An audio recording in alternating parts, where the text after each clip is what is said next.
China has dropped the mask, admitting that its neutrality in the Ukraine conflict was just a cover for Russian support.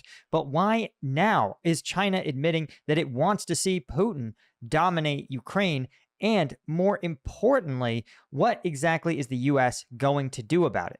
Is this Ukraine conflict looking more and more like a global showdown between democracies and autocracies? I'm Paul, U.S. Army combat veteran. We're going to talk about how hard it is for me to constantly be right about everything.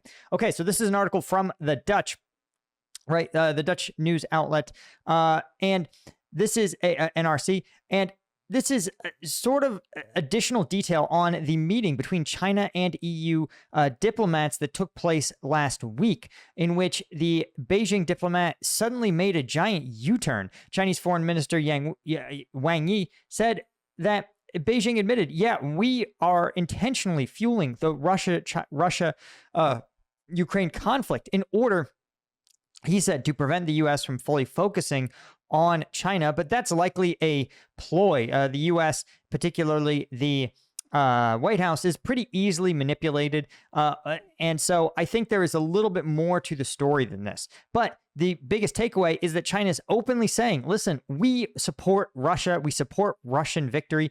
And this was, of course, reported by the South China Morning Post. So you can be confident, given that the South China Morning Post is a Chinese state-affiliated outlet, that this is indeed what the stance that China wants to be putting out publicly. And I think you can't trust what the Chinese say, but you can always trust what the Chinese do. And the Chinese, as I have pointed out on this channel for literally years, the Chinese have been explicitly supporting Russian state aggression in Ukraine. In fact, they've been the lifeline that has allowed the Putin regime to survive despite crippling Western sanctions and a fully militarized economy.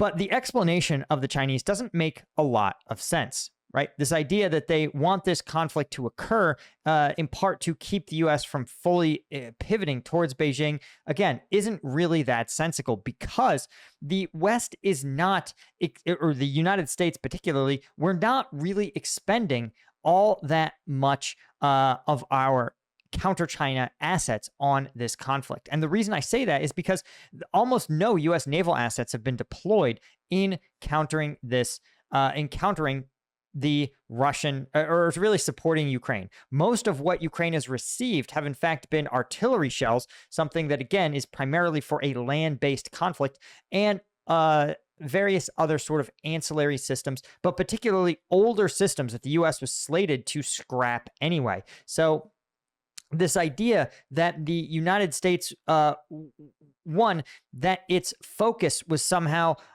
primarily on Ukraine is a mathematical farce. We've talked about the fact that if you average out the dollar value support of that Ukraine has received over the last 3 years of conflict, you see that the U.S. has spent approximately 3% of its defense budget on this support to Ukraine.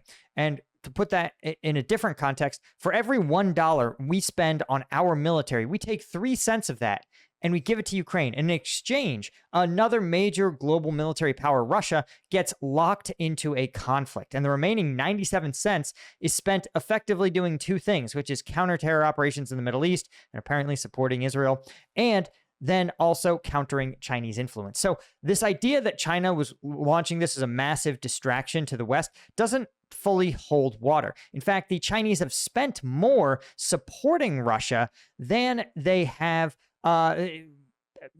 distracting the U.S. That money would have been better spent bolstering its own military for a confrontation with the West. But that's kind of, I think, the real argument here, as we've talked about. The real Chinese strategy seems to be that they're trying to field test or learn new strategies and new military tactics for beating Western forces. So they actually want to see Putin win, one, to drain and cripple Western militaries, but also to create a new way of war, one that is tested, high-tech, high attrition, and capable of defeating the West. Now, this is what makes this whole thing so interesting. And the fact is that trade with China, as they point out, has been the lifeline for Russia. In fact, so many things have been the lifeline for Russia that have come through China, right? One example, for example, we have here the Carnegie Endowment for Peace. This was about a year ago. They detailed how the Chinese both consumer goods and what are called dual-use goods have been the lifeline for Russia's economy, right? And you can see that on one hand, you have these various what they call priority tiers. These are what are called dual-use goods, right? So China has not sent Russia arms and ammunition, right? For example, they haven't sent Russia Chinese combat drones, right? But what they have sent Russia or sold to Russia is, for example, a commercial drone and a spool of fiber optic cable. Now, both of those things individually are just civilian gear, right? You use fiber optic cable to lay internet, and you use drones to record sick real estate photos.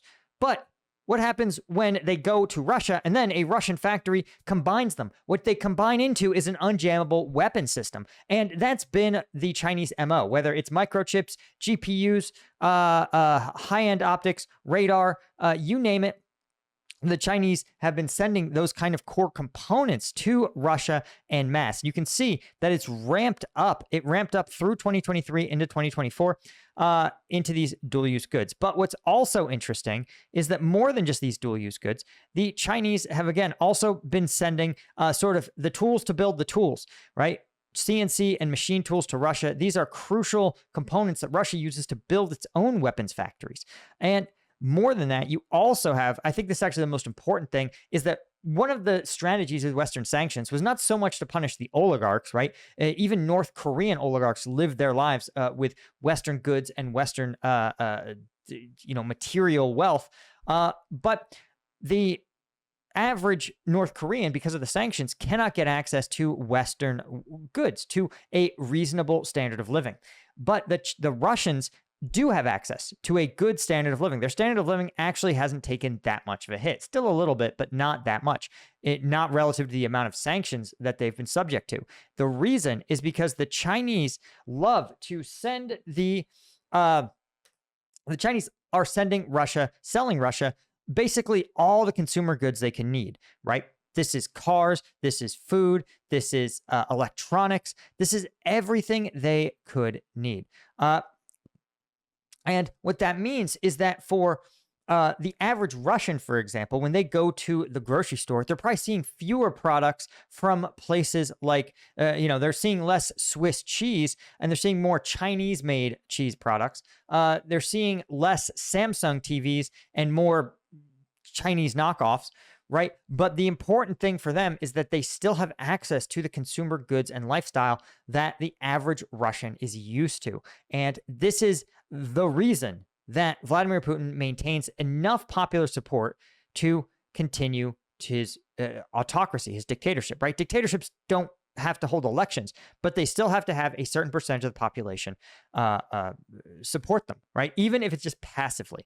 As we point out, that if you can get 3.5% of the population of a country out in the streets, no regime in history has ever survived a mass protest in which 3.5% of their citizens, that's 4 in every 100 citizens, has gone out into the street and actively protested. So, the old bread and circuses line holds true as long as the Russians still get access to entertainment television and, of course, Chinese cheap consumer goods, they will be fine.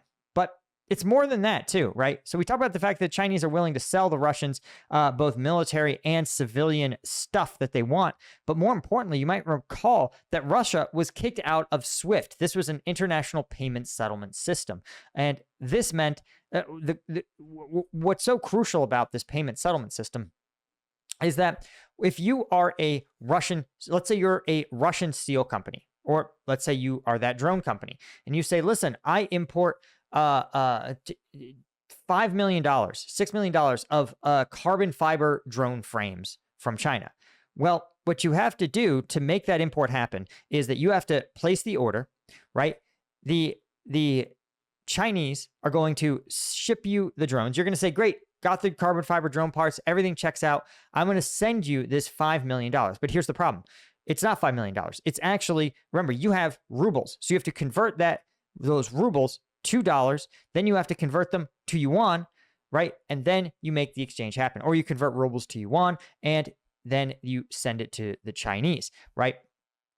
It's not that easy, right? You can't just load yuan into a truck and drive it across the border, right? You don't have that much hard cash, and frankly, it's just too dangerous to do that sort of transaction. So instead, right, it's done through these banking payment systems.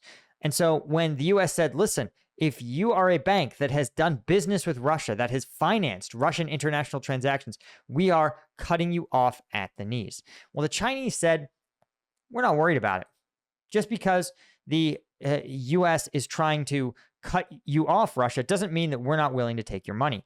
And for years, actually, the Russians tried to figure out a way to process payments without SWIFT.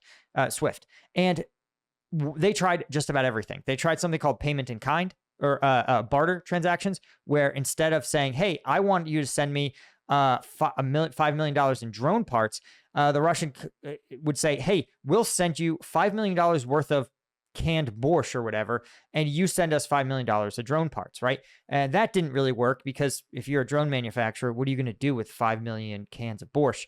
But then they tried cryptocurrency. They said, let's just be crypto bros. But the problem is, of course, crypto bros are openly public transactions. They don't really work either. Even though they're decentralized, they still show who's buying and who's selling. It's transparent and trackable on the blockchain. Plus, when you're talking about transaction volume in the hundreds of billions of dollars a year, there's not that many crypto assets that can do that level of work. So they abandoned that. Finally, though, the Chinese figured out a way. And remember, this is to understand how hard the Chinese work to support the Russian economy, the Russian war economy. They finally settled on what they called a netting system with China. And essentially, this system involves not SWIFT, but accounts in friendly jurisdictions, either in Chinese or Russian proxy states like Hong Kong, Kyrgyzstan, Kazakhstan, and the UAE. And what happens is that essentially these banks act as clearinghouses, where they say, okay, here's all the Russian exports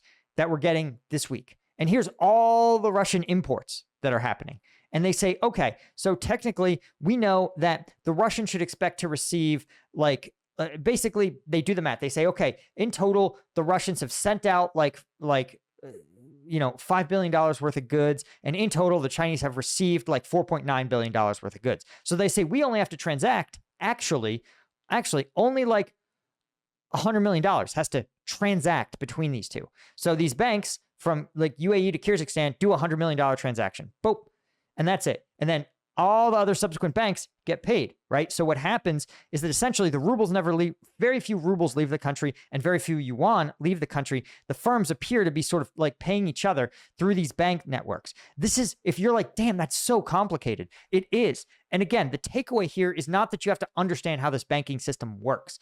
But what I want you guys to understand is two key things, is that the Chinese and Russians worked unbelievably hard to build this network. It was not their first, second, or third choice, but they've really built out this massive international network. And here's the other thing, is that the service fees are actually unbelievably cheap. They're so cheap that there is almost no doubt that the Chinese and Russian governments are subsidizing it. There's no possible way you can involve multiple international banks in a transaction, particularly a high-risk one that risks sanctioning by U.S. and Western governments, and that they're willing to take that massive risk for literally 1%, a 1% charge for imports and a 0.5% charge for exports. That's lower than what actually SWIFT itself charges. And for context, in 2024, when they were still trying to find a system that worked and they had to price in these clunky systems and high risk, that rate was 12%. So they've literally dropped the service fee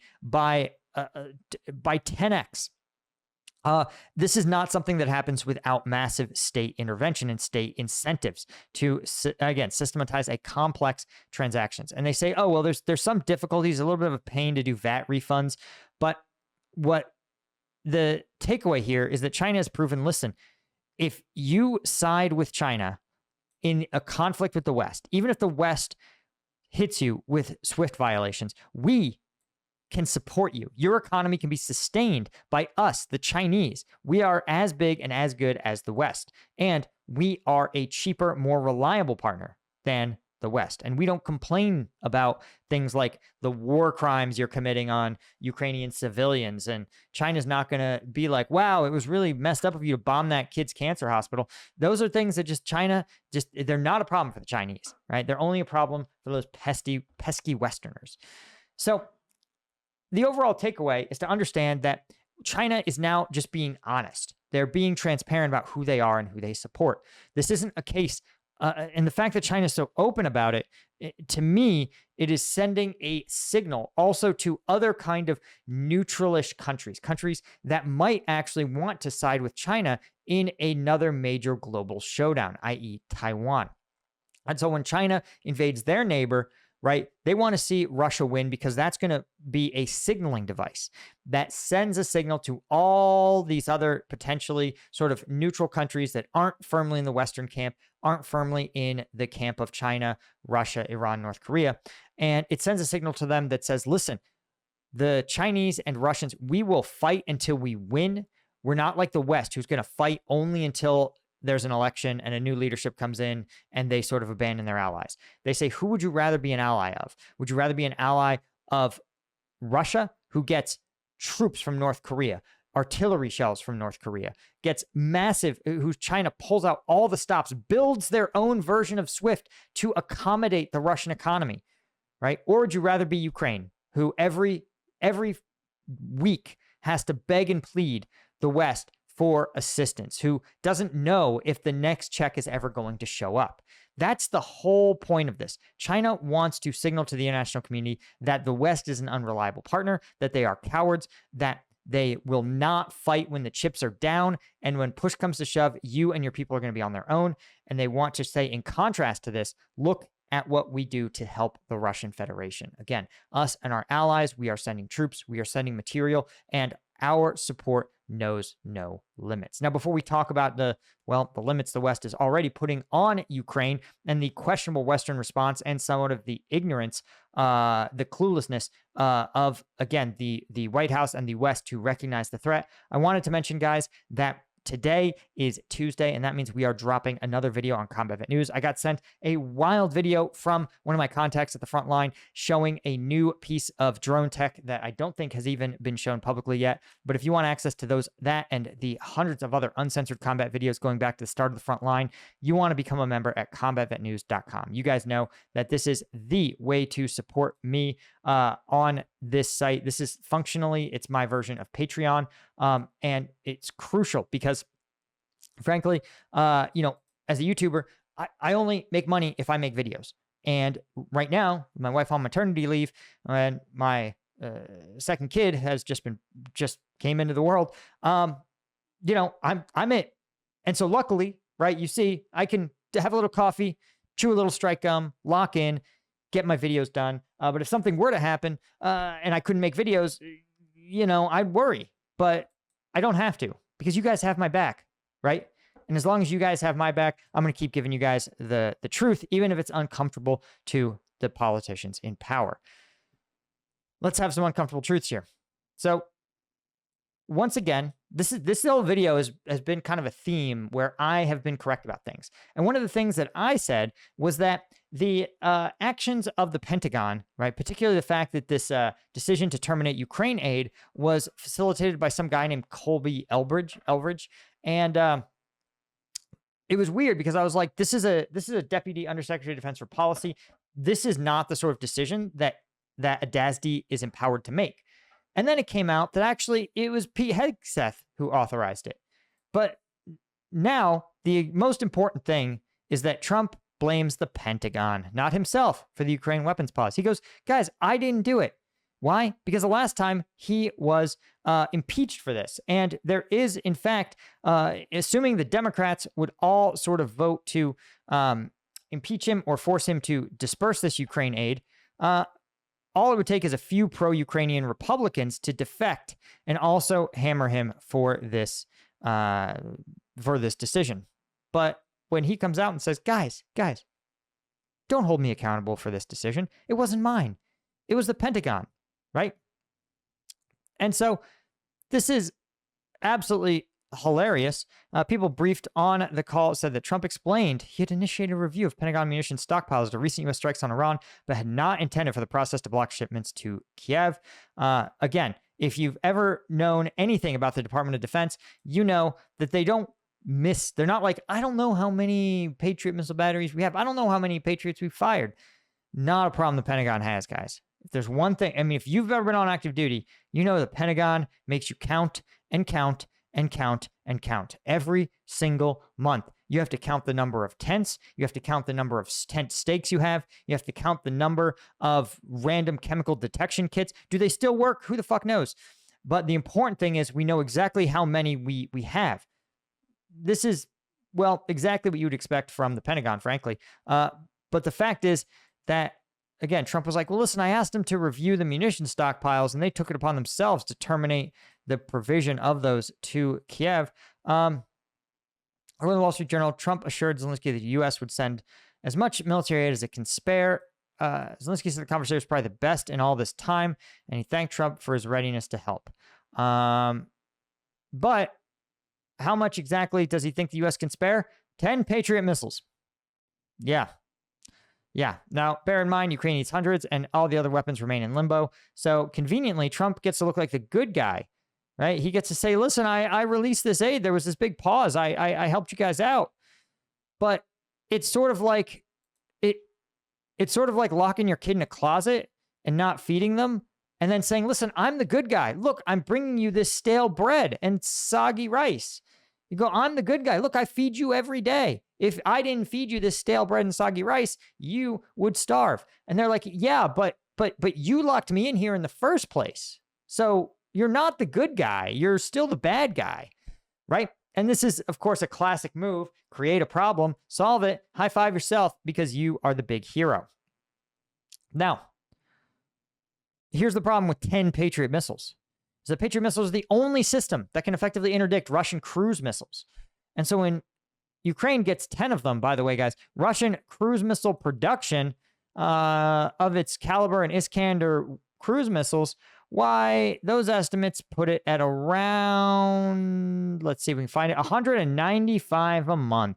So 10 Patriot missile batteries offsets approximately, we're going to say 3 days of Russian cruise missile production. So does this feel like winning? No, this is just, again, the White House not failing to understand that a victory in this conflict is going to send a crucial message to the rest of the globe that the West stands with its allies, the West fights and wins, and that non-Western countries do not have an effective way to counter Western technological and military superiority, right? Because once countries start to believe that, here's the thing. It doesn't matter how rich you are. It doesn't matter how much you love human rights, how popular your system of government is, right? You know, if you cannot ensure your safety, then you are not effective as an ally, period. Right? Because here's the thing. It's just like anything else. It's like if you are going to starve to death, if you are going to die of thirst, if you're on a desert island, there's no self-actualization. You don't have to worry about whether or not you're feeling fulfilled. You don't have to worry about it. None of those things matter if you're not confident that you'll be able to survive to tomorrow, right? And so if you are, again, a country in the international stage and you look and you go, listen, which one of these countries can protect me? Which one of these countries can fight and win, right? The answer, it shouldn't look like, hey, I think it's the dictatorships that'll help me out. Now, I want to point out one other thing. Things are not great for Russia, okay? One of the reasons China may also be explicit about its desire to see Russia win is because, well, Russia needs all the friends it can get right now, and it needs all the credibility it can get because, well, Putin is continuing his purge. From Kiev Insider, panic is spreading among Moscow's elite as another Russian oligarch appears to have been caught up in Putin's purge. For example, the government is nationalizing the assets of a man named Konstantin Strukov, one of Russia's richest men, the owner of a literal gold mine.